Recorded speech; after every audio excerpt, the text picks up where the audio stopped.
In a few days, I'm going to zip this bag, close that door, and get on a plane by myself. For the next few months, everything familiar, my room, my family, my routine, and the life I've always known will be on the other side of the world. People keep asking me why I would do something like this at 18, and honestly, it's because I've spent years dreaming about a life I kept telling myself I would start later. And I just don't want later to eventually become never. Before I explain anything, when I say I'm leaving everything behind, I don't mean disappearing forever. I'm leaving home for the next few months to travel through Japan and Thailand by myself. And I'm not leaving because I hate my life here. I'm genuinely grateful for all the experiences and all the family members and everything I have at home. That's actually what makes it so difficult to leave. But I've reached a point, I gotta understand who I am when I'm not surrounded by everything and everybody else. So today, I want to explain the real reason I'm doing this and what I'll hope to see on the other side of the world. There's always going to be a reason to wait. I could wait until I have more money, more confidence, a better camera, a perfect plan, or until I finally feel completely ready. But the truth is, I don't think anybody ever feels ready to do something that scares them. Right now, I'm 18. I have fewer responsibilities than I'll probably ever have later in life, and I have an opportunity to do something I've dreamed about for years. I could stay comfortable and keep telling myself I'll travel someday, or I could take the chance now and figure things out as I go. I would rather try this and make mistakes than look back years from now and wonder what would have happened if I had gone. Going with someone would obviously make it easier on myself, have someone to talk to, someone to be there for me when things go wrong, someone to help with directions.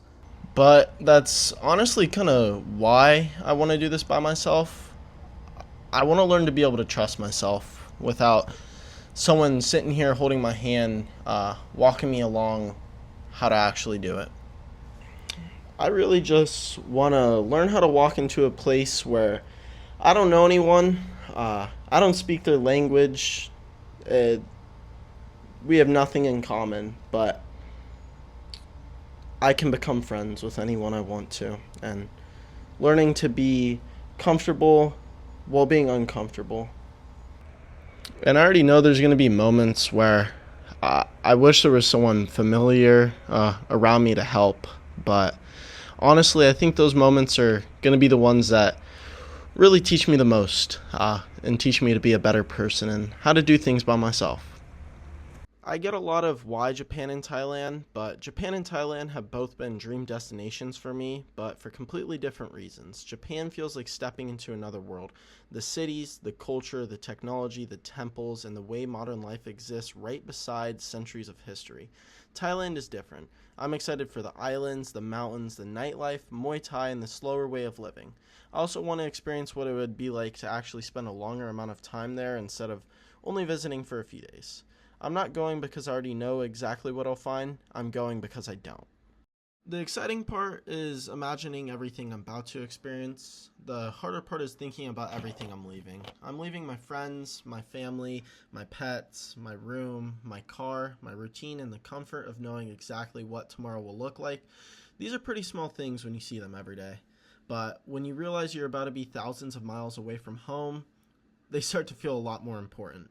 I know home will still be here when I come back, but I also know I probably won't return exactly the same person as who left. I don't want to pretend like I'm completely fearless about this. I'm excited, but also terrified.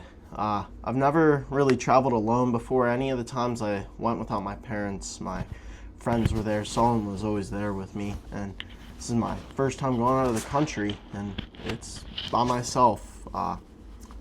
There's language barriers, unfamiliar transportation, my food allergies, long flights, new cities, and hundreds of things that could go wrong. I'm nervous about getting lost. The trains really scare me there.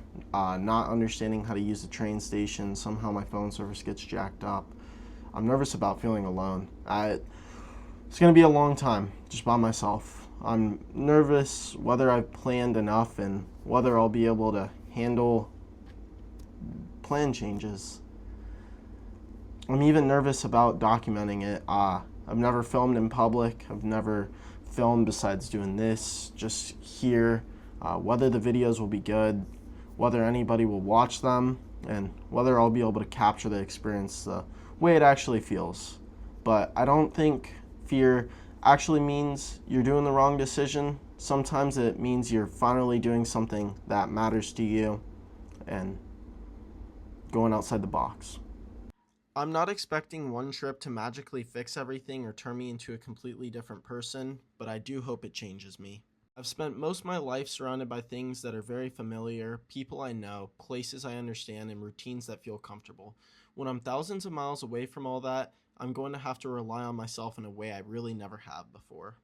I want to become more independent. I want to know that if I miss a train, get lost in a city, have a booking canceled, or something that completely unexpected happens, I can stay calm and figure it out instead of immediately depending on someone else.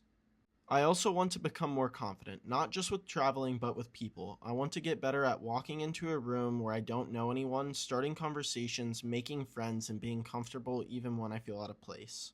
I know there will be days where I feel lonely, overwhelmed, or question whether doing this alone was the right decision, but I think learning how to work through those moments could be just as important as all the exciting parts. I want to experience cultures that are completely different from mine and understand what life looks like outside of the small part of the world I've always known. I want to learn from the people I meet, try things I would normally be too nervous to try, and come home with a completely different perspective. I want to get better at telling real stories and capturing the good and bad parts of the trip. More than anything, I want to prove to myself that I can actually follow through with something this big, even if most people don't believe in me. So, why am I leaving everything behind at 18? It's not because I'm choosing to run away from my family or my hometown. It's more so I'm finally chasing that one thing I've been dreaming about for years, putting that thing first and going after it. I don't know what will be in Thailand or Japan, what's waiting there for me, who I'll meet, what experiences I'll actually get to see, but that's for the future to tell. And now all I have is to figure out if I can fit my whole life into one backpack and get out there. Um, Thanks for watching. Follow along. This is going to be a crazy journey being 18 all by myself, traveling that far. So hit the like and subscribe button, and we'll catch you guys in the next video packing my life into one backpack.